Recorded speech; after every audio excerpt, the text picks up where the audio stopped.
जय हरी. एकादश स्कंध भाग 169. 15व्या अध्यायामध्ये नाथ महाराज गुरुचरणांचा महिमा वर्णन करतात.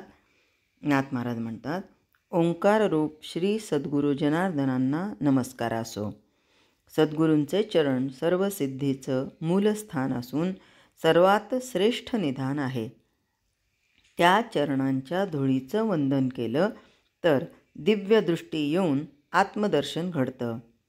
सनकादिक, नारद, प्रल्हाद, शुक, वामदेव, व्यास आणि वाल्मिकी या सगळ्यांनी त्या चरणाचा आश्रय घेतलेलाच आणि म्हणून त्यांना थोर पण आलं.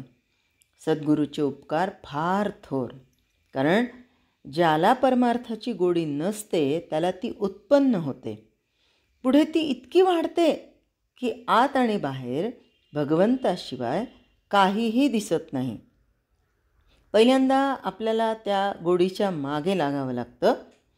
पुढे अशी अवस्था येते की त्या गोडीला आपण सोडलं तरी ती आपल्याला सोडत नाही. इतकंच नाही तर आपलं मी पण त्या गोडीतच समाविष्ट होऊन जातं.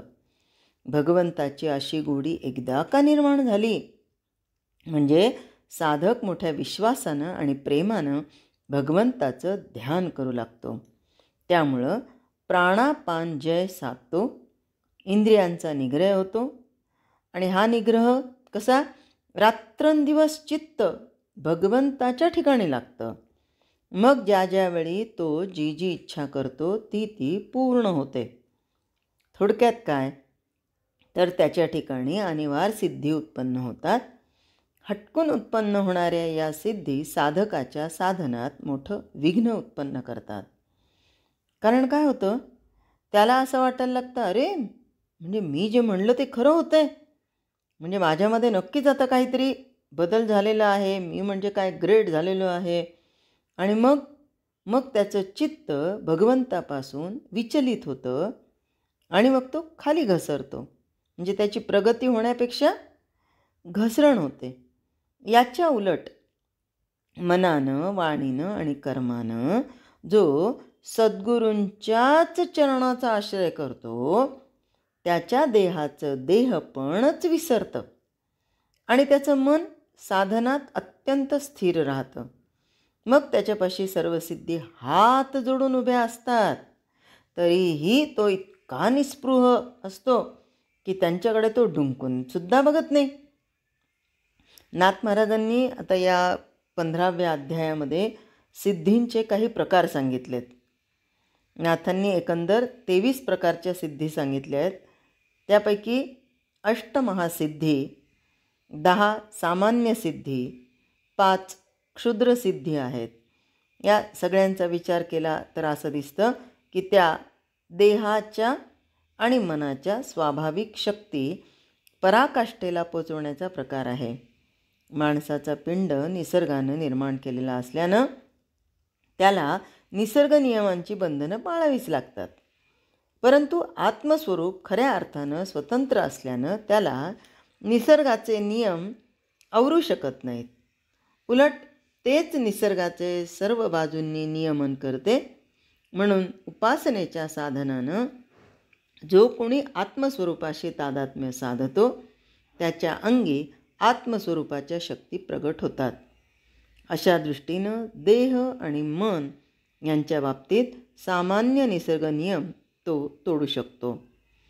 म्हणजे कसं, जर भगवंताची प्रचंड अशी चित शक्ती सगळ्या विश्वात कार्य करते तर ती ज्याला वश होतो त्याच्या जीवनात तिचा अलौकिक प्रभाव दृष्टीस पडतो. हे सरळच आहे ना. याच प्रभावाला सिद्धी असं म्हणतात. सुरुवातीला नाथ महाराज अष्टमहासिद्धीबद्दल सांगतात. अणिमा म्हणजे देहानं अगदी लहान होणं. परमात्मा अणुपेक्षाही सूक्ष्म आहे. तो प्रत्येक जीवाच्या हृदयात राहतो. जो कोणी आपलं मन अणुमात्र सूक्ष्म करून हृदयात स्थिर ठेवेल त्याचा देहही कीटकभृंगी न्यायानं अणुसारखा सूक्ष्म होऊ शकतो. ज्या पदार्थाला छिद्र नसेल त्यातूनही तो निघून जातो. यानंतर दुसरी महिमा म्हणजे देहानं अत्यंत विशाल होणं. परमात्म्य स्वरूप अत्यंत विशाल असल्यानं जो कोणी त्याची अखंड धारणा करतो, धारणा धरतो, त्याचं शरीर तितकंच विशाल होऊ शकतं. अर्थात तो विलक्षण जड होऊ शकतो. यानंतर लघिमा, देहानं अत्यंत हलकं होणं. देह पंचमहाभूतांचा बनलेला असतो. त्यातील तन्मात्र सूक्ष्मभूत अत्यंत हलकी असतात. परमात्मा त्याहूनही हलका आहे. म्हणून परमात्म्याचं ध्यान करणाऱ्या साधकाचा देह अत्यंत हलका होऊ शकतो. आपल्यापैकी सगळ्यांनाच हा दृष्टांत माहिती असेल की माऊली आणि नामदेव महाराज तीर्थयात्रेला निघाले. दोघांनाही खूप तहान लागली होती. विहिरीच्या तळाशी पाणी होतं. योग मायेच्या सिद्धीने माऊली हे पक्षी रूप घेतलं का असं छोट्या रूपातून आतमध्ये गेले, विहिरीत गेले, पोटभर पाणी पिलं आणि बाहेर आले. मग नामदेव महाराज मात्र बाहेरच बसलेले होते. ते म्हणाले, योग मार्ग क्षेत्र का भक्ती मार्ग क्षेत्र श्रेष्ठ. नामदेव महाराजांनी बाहेरच बसून पांडुरंगाचं इतकं मनापासून भजन केलं की त्या विहिरीतल्या तळाचं पाणी हे विहीर ओसंडून वाहत राहिलं आणि नामदेव महाराजांची तृष्णा तृप्त झाली. तर हे संतांनी आपल्याला या सगळ्या गोष्टी दाखवून देण्यासाठी केलेल्या लीला आहेत. त्यातून आपण ज्ञान घ्यायचं की या सगळ्या सिद्धी केव्हा प्राप्त होतात? जेव्हा आम्ही विदेही अवस्थेमध्ये पोहोचतो तेव्हा, किंवा जेव्हा आम्ही आत्मा आणि परब्रह्म दोन्ही एकच आहेत, अभेद आहेत असं मानतो तेव्हा. मग हे केव्हा जमतं? जेव्हा रेड्याच्या मुखी वेद वदवता येण्याची शक्ती आमच्यामध्ये येते, तेव्हा या सगळ्या सिद्धी सहज प्राप्त होऊ शकतात. यानंतरची सिद्धी ती प्राप्ती. इंद्रियांना जो विषय हवा तो सहज मिळणं, ती प्राप्ती. मूळच्या शुद्ध अहंकारापासून इंद्रिय आणि त्यांचे विषय उत्पन्न होतात. त्या सर्वांना ईश्वर चेतना देतो. त्याची उपासना केली तर सगळी इंद्रिय आणि त्यांचं वैभव वश होतात. यानंतरची प्राकाश्य म्हणजे सर्व अदृश्य सृष्टीचं ज्ञान होणं. बुद्धी हे प्रकृतीचं पहिलं स्फुरण आहे. तिला सूत्रप्रधान क्रिया असं म्हणतात. परमात्मा त्या सूत्राचा सुसूत्रात्मा आहे. त्याच्या प्रकाशानंच सर्व स्थूल आणि सूक्ष्म विश्व प्रकाशमान होतात. म्हणून त्याच्या निधिध्यासानं सगळ्या अदृश्य सृष्टीचं ज्ञान होतं. यानंतर ईशिता. ईशिता म्हणजे वाटेल तिथे शक्तीची प्रेरणा करण्याचं सामर्थ्य. परमात्मा मायेचा नियंता, काळाचा स्वामी आणि उत्पत्ती, स्थिती आणि लय करणारा आहे.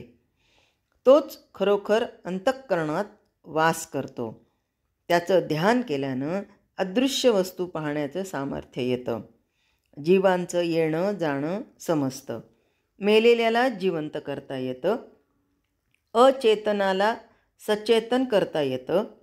इतकंच नाही तर एखाद्या दुर्बळाच्या हातून मोठं प्रचंड काम करवून घेता येतं.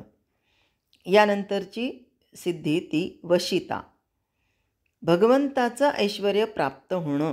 यश, श्री, वैराग्य, ज्ञान, ऐश्वर्य आणि औदार्य हे भगवंताचे 6 गुण आहेत. जागृती, स्वप्न आणि सुषुप्ती यांच्या पलीकडे असणारी जी तुर्य अवस्था, तिथे भगवंताचं स्थान आहे. त्याच्या अखंड ध्यानानं तिन्ही अवस्था जो ओलांडून जातो त्याला ही वशिता हे आपणहून वर्तात.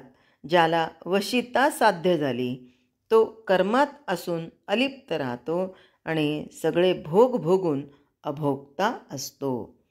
यानंतरची प्राकाम्य म्हणजे इच्छिलेल्या सुखाची प्राप्ती किंवा हवी ती भोगसंपत्ती अकस्मात वेळेला प्राप्त होणं.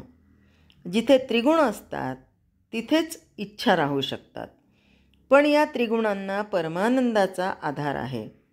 आत्म्याचं ध्यान करून परमानंदाची प्राप्ती झाली की त्यामध्ये सगळ्या इच्छा लुप्त होऊन जातात. परमानंदाच्या पोटामध्ये इच्छेच्या राशीच्या राशी गडप होऊन जातात. परमानंदात राहणाऱ्या माणसाला कधी संकल्पच उठत नाहीत. पण दुसऱ्याच्या कल्याणासाठी चुकून त्यानं संकल्प केला तर तो मात्र तात्काळ फलद्रूप होतो. आता बाकी काही सामान्य सिद्धी त्याही नाथ महाराजांनी सांगितलेल्या त्या उद्याच्या भागात. जय हरी.